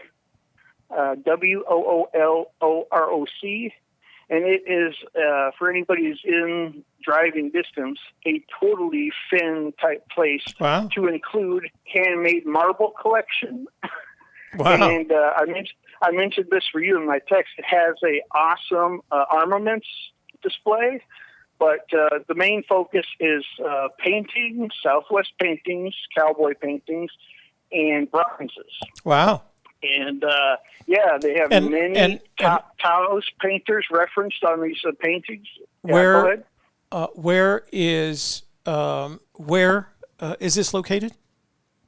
Well, I live in a town called Bartlesville, Oklahoma. It's about 12 miles to the southwest of us. So if you just type that in, it has a web page and stuff. Okay. And I'm not sure if they're back in operation now. I went out there one time since I've lived here, and it was pretty impressive. I wanted to go back, but Corona, they closed down, but I think they're back now. Okay, I'll take a look at it. Anyhow, and that is the end of that. That's all my factoids. I thought the scissor tail thing was kind of interesting. Yeah. Because, you know, the tyrant thing and his general disdain for the government and the War for Me chapter and stuff, so... You know, it's interesting because when you use tyrant and king, so birds are descended from the dinosaurs, right? Right.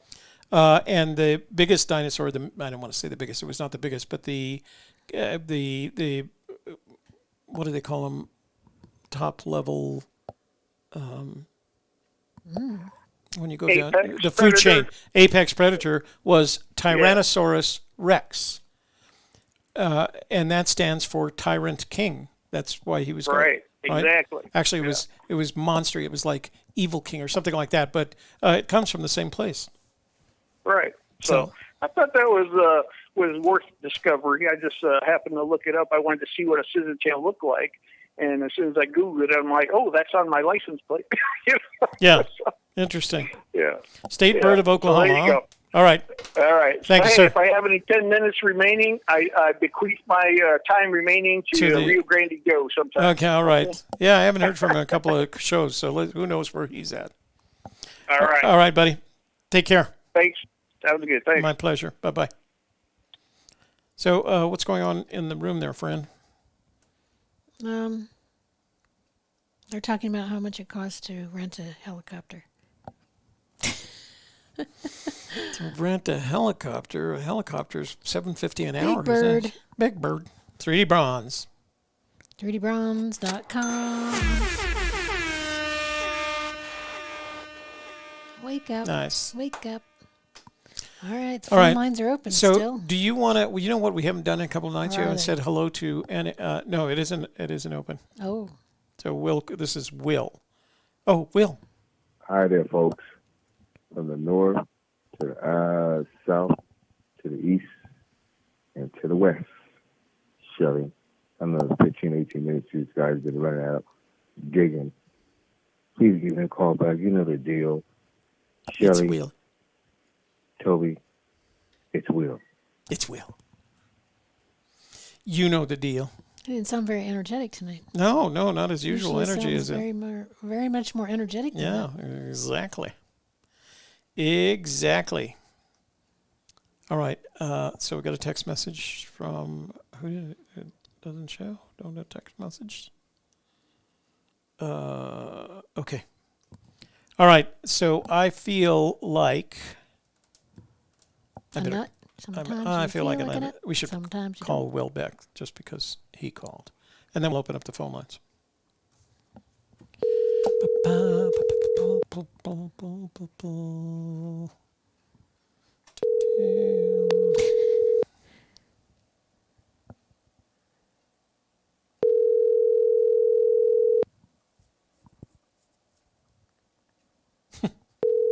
Chattercaster's pitching his drone work.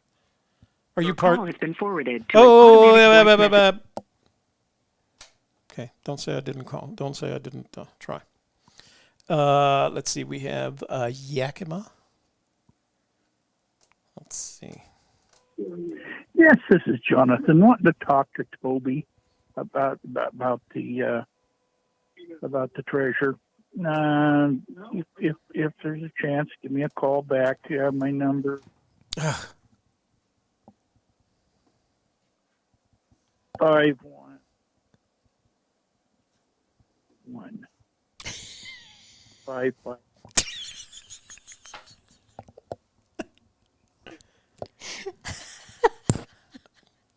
So let me repeat that, ladies and gentlemen. If you call, leave a voicemail, and you want me to call you back, you don't have to leave your phone number. It's right there in front of me. I can call that number right now. Let's talk to Jonathan. Don't leave your phone number. If I don't catch it, you end up like last week where... Oh, we get another... Wow.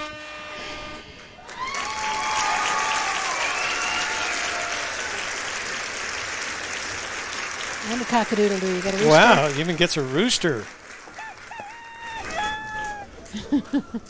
Yeah. From Mibster. Mibster. The Mibster's gonna, what does he say? $10. Thanks, Toby and Shelley. The chase will be over this summer. I am the lead searcher. I have solved it. I'm the lead searcher. Cock-a-doodle-doo. Mibster. Mibster. Mibster out. You know what? I am going to play some...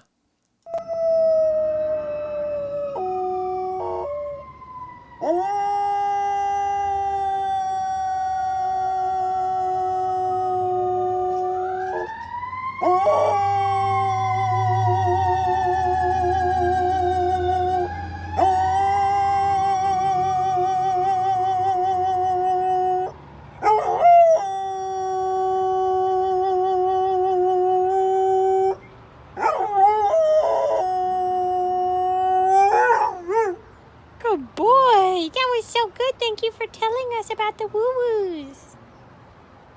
That's my favorite part, actually. Mipser, that was for you, brother. Let's call Jonathan back here because he wants to ask a question. So if you looked away and thought about Halloween, it sounds like a ghost. Ooh. Yeah.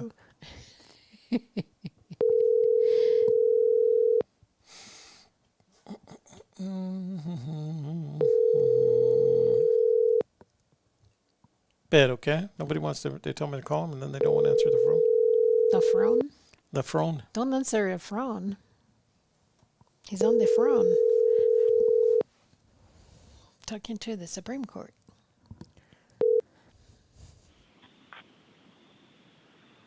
Hello.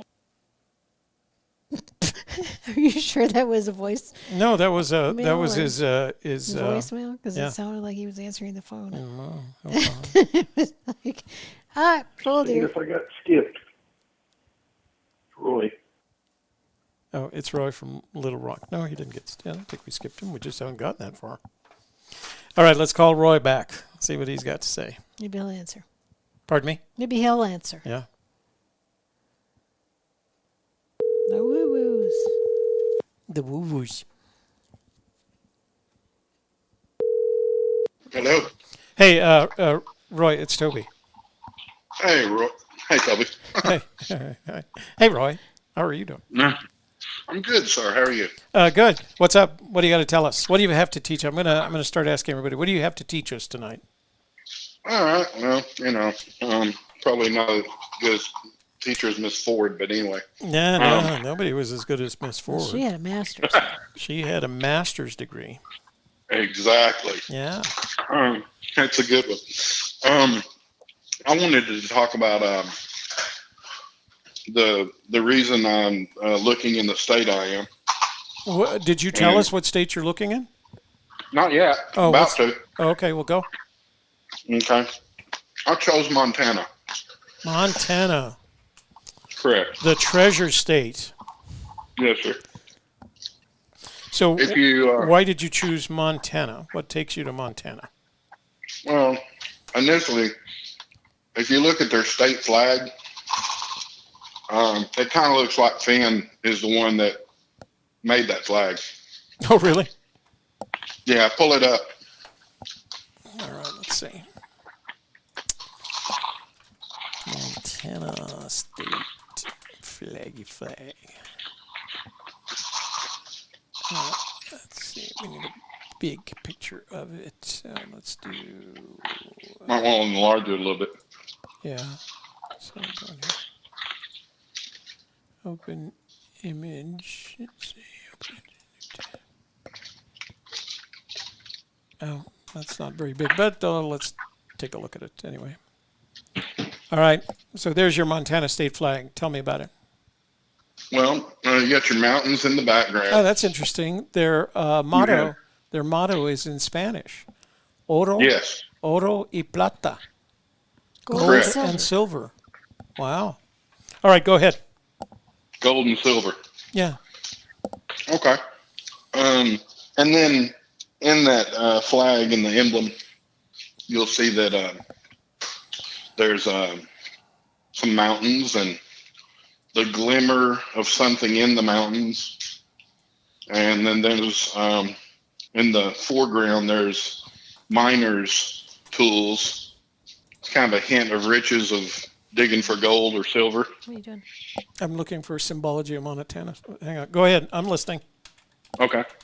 And then there's, you got your trees at the base of the mountain. You have the little rock. There's a rock in the foreground that seems like it has a cavity or a hint of a kind of a hidey hole there. Yeah. And there's a log. So I'm going to read this to you from the Montana State Symbols USA. Ready? Okay. The state seal displays symbols of Montana history and natural beauty. A sunrise shines over the snowy mountains, waterfalls, the Missouri River, mountains, hills, trees, and cliffs are shown behind 3 tools, a pick, a shovel, and a plow, which are symbols of Montana mining and farming history. The ribbon with the state motto, Oro y Plata, Spanish for gold and silver, is displayed on the bottom of the seal. Yes. Wow, you figured that all out, didn't you, before I even read it? I looked at it before you did. Yeah. So in his subtle hints that he doesn't really bring up, if he calls on us to look at these things, then that certainly almost paints a picture. There's some kind of square item in front of the log. There. On which the tools are resting. So the plow? That's the plow. To the right of them? Okay. Yeah, that's the extension of the plow.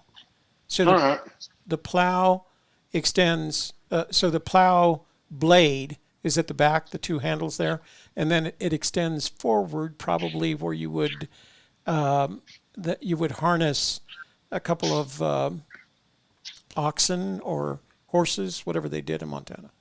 Anyway, go ahead. I'll listen to you. Just that, it kind of, the picture of the flag reminded me of kind of his quest to take this treasure out and hide it. That was one thing. And then going back to the book, in Thrill of the Chase, I'm going to reference page 138 and 139.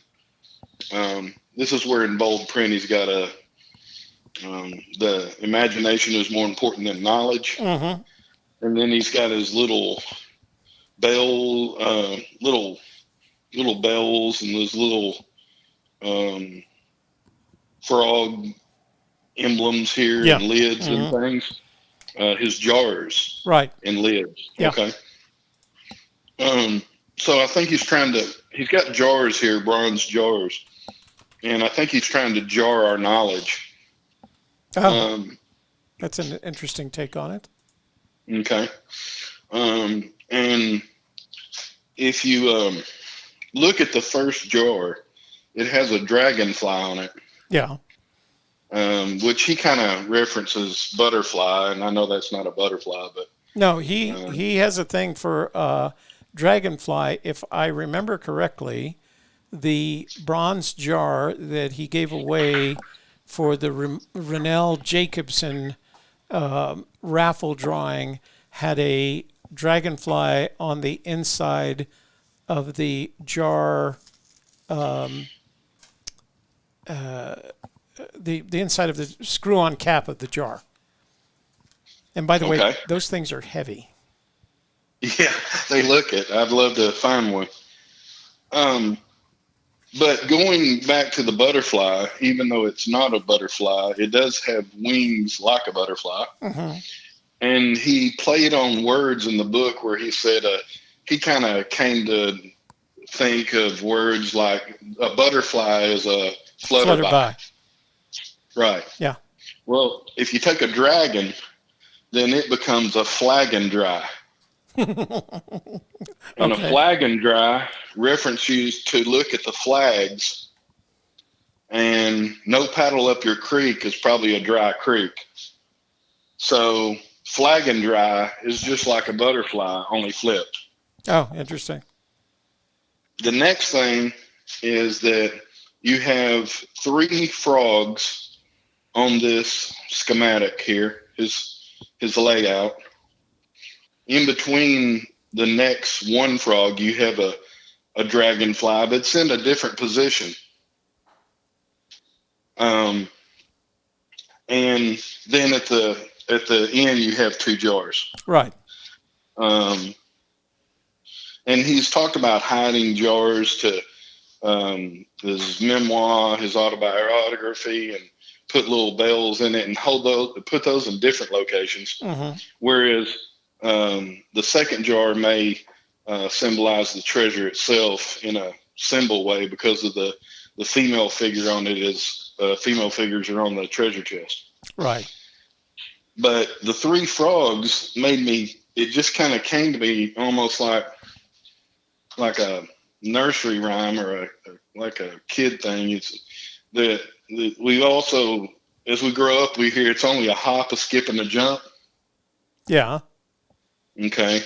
So the first dragonfly is him flying off in his plane. He's taking off. Okay. The second one is his hop.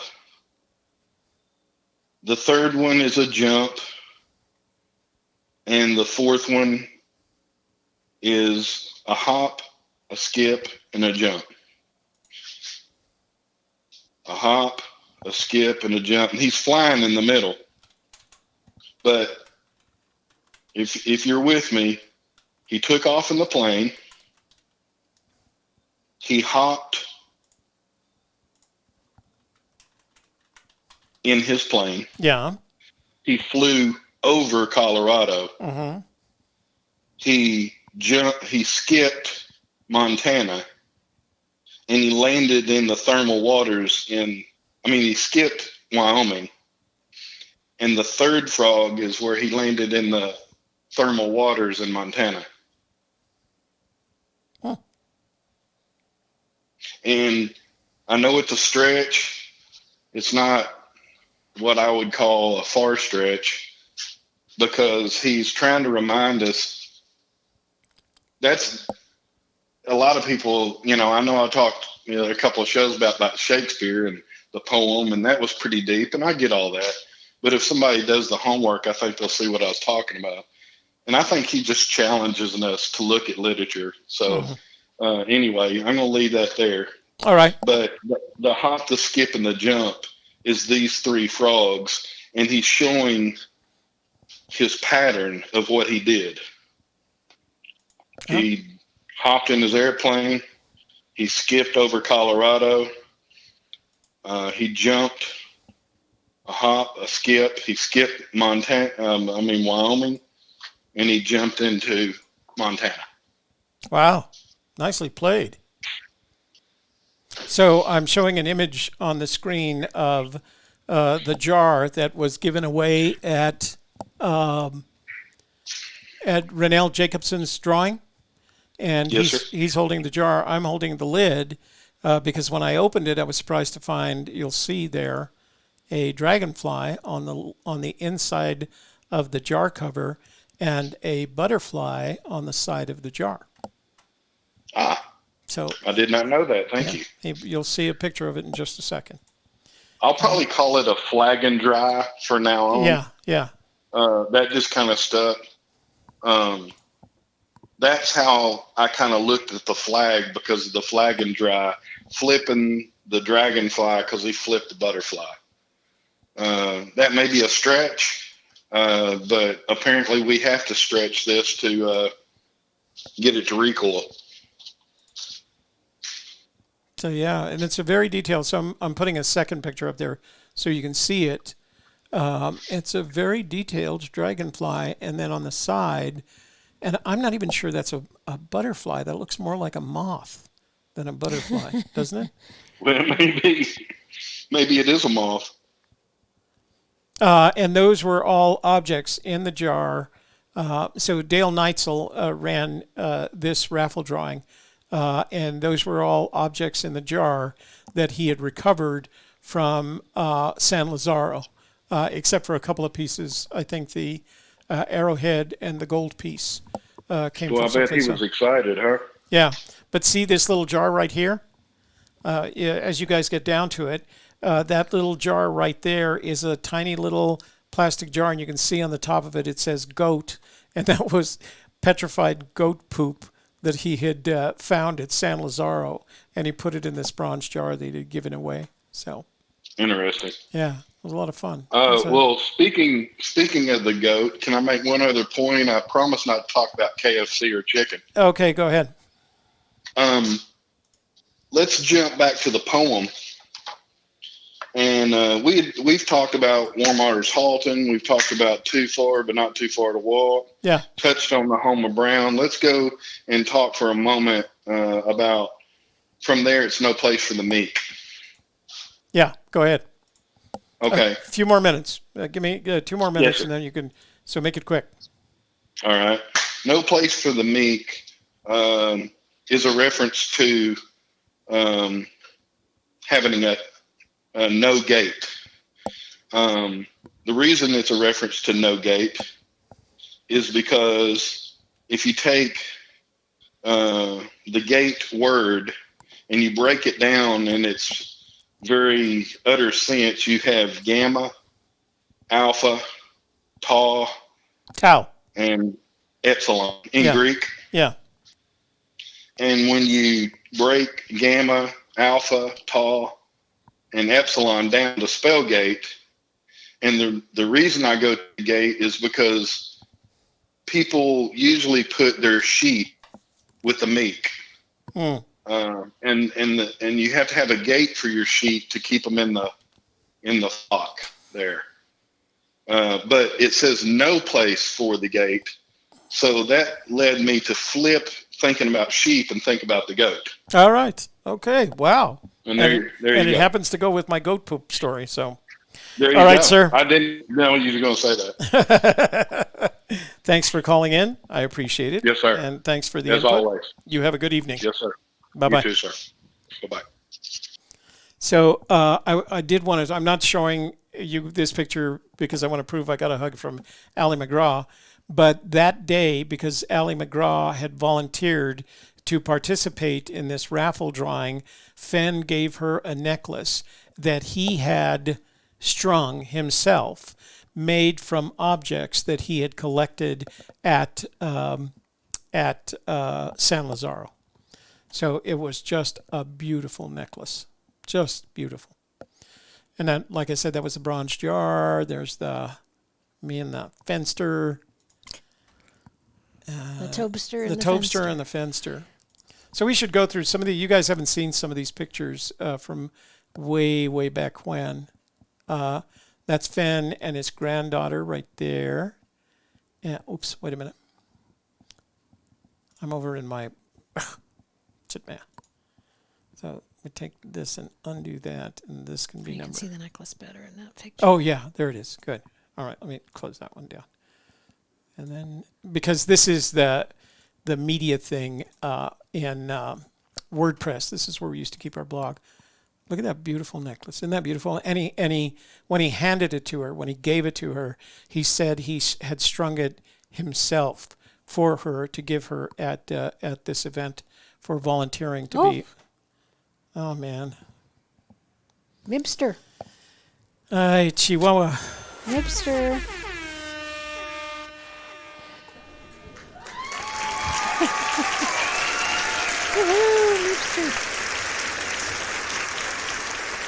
Okay, you've got to sing the Super Chat song. Ready? Well, you got to read the message first. Okay, the pasta and chili eating spine surgeon. Oh, wait, let's go back to somewhere full screen. Oh, no, they see it anyway. So we just got $100 from Mibster, and my only concern is that, Mibster, if you did that on purpose, we can't refund it. We tried that already. The pasta chili eating spine surgeon who emailed Fenn my solve before the scrapbook dump wants to know from the community, should I set up a gold ETF account as a prize and keep the chase going for another finder, or reveal the solve after I retrieve the chest? Mibster, I think either way, people would be happy, and technically you could do both things. You could reveal the solve and then set up an EFT account and set up a second treasure hunt. That would be glorious, and you would be long remembered for having done that for the community. So that's my advice, and I hope that was worth the $100 super chat. Yeah. You want the song now? Yeah, go ahead. You ready? Okay, sure. Shelley's going to Let's sing. See if I can remember the words. So do you want to do that one or that one? We'll do the any amount one, I think. Are you ready? Can you do this? 3, 2, 1. Oh, let me go back to full screen. Yeah. Okay. Ready? Let's see. It's a video, yeah. Yeah. 3, 2, 1, and. Thank you for the money. You make us feel quite sunny. You really are a honey, sweet as apple pie. How How about that? That's good. That was great. That was good. We haven't done that in a long time. I know. Because we've been separated by the coronavirus, for God's sakes. Oh, yeah. Evil coronavirus. Yeah. $100 made me feel better, though. Yeah, $100 is very, very nice. Thank you again very much for that, Mibster. Feel free to do that. Of course, the lovely necklaces. But you know what? People are right. You really do deserve the $100 or not, you do deserve the rooster video.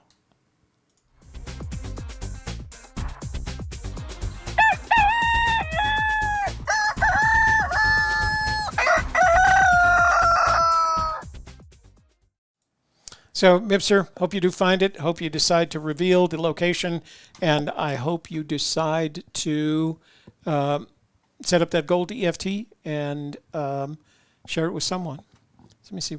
So this goes back to the 14th to January. Let me see if I have pictures from. I was going to say, your flagon is dry. My flagon is dry. Do you want a little bit more before you go? No, I've got plenty. Oh, okay. No, that's enough for me tonight. I'm trying to behave myself. Stay sober. Sober? Yeah, you know how I get when I'm not sober. Sleepy? I was hoping you'd say something like sexy or something like that. Okay, you're right. It's sleepy. Look at this one. This one is cute too. Look at us there. Look at that. Look at us. Yep, I see. I see them all. You've seen all of these, right? Mm-hmm. Look at us in happier days. No, I shouldn't say that. We're still okay with each other. I think so. Bless his pea-picking heart. Mibster. Don't know what the pasta chili eating spine surgeon was. Yeah, that is a reference to the person that shared his. That's a set of names he's calling the person who revealed his theory. Oh, I don't even know what it was. So I guess it wasn't so revealed that. That is all that. So I was going to upload Mrs. Fenn, but I forgot that too. So we're gonna have to. Fenn? I'm sorry, Miss Ford. Oh, Miss Ford. Miss Ford. Miss Ford. Miss Ford, come to the office. I don't even suspect we did anything, get Miss Ford. we did get, which Shelley comments, we did get another one from, I thought it was LR, but it might have gotten past. There it is. Because I can. Oh yeah, that's right. And you answered the question. Because I can. No, he was not. He went straight from college to teaching, and then I guess principal. I don't even know if he taught long enough. Maybe he just went to being a principal of an elementary school. I don't know. Yeah. Probably. He had no, he didn't. He got his master's later. Did he? He and Miss Ford ran off together and got their masters together. Okay. Where's Alicia when I need her? Where's Alicia when I need her? All right, ladies and gentlemen, I think we're going to...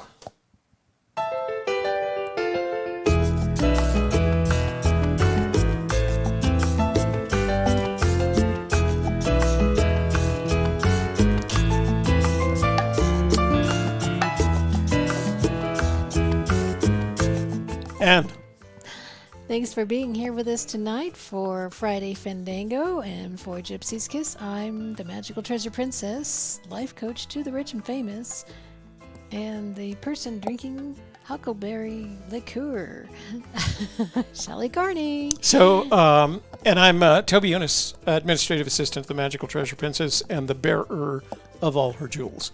So we've got 2 of these to give away. Yeah. MTP gets 1 of the 3, but we have 2 other. These are clear, so it is very likely they're CZ, which are simulated diamonds, but they're just as beautiful. Nobody but you and the rest of the room will know that when you're wearing it.